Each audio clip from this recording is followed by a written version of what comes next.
No, you have two stories of righteous men.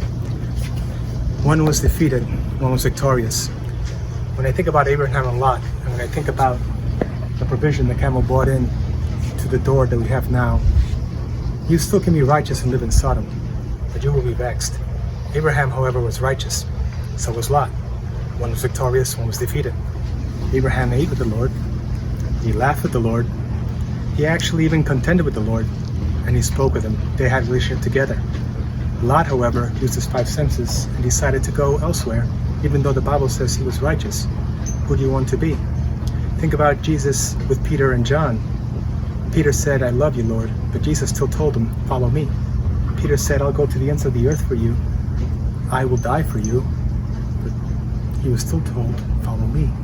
John, however, was the disciple whom Jesus loved. John never had to be told, "Follow me," because when Peter looked in the verse before that, John was already following him. John lived a victorious life. Peter was still learning. So who do you want to be? When we think about the provision of the other camel coming to the door, just remember you have those blessings. Where do you want to give it? Remember, Abraham beat kings and came back and took everything. Lot survived, but merely by fire. Abraham, though, 1,000 to his left fell, 10,000 to his right, and he still was victorious.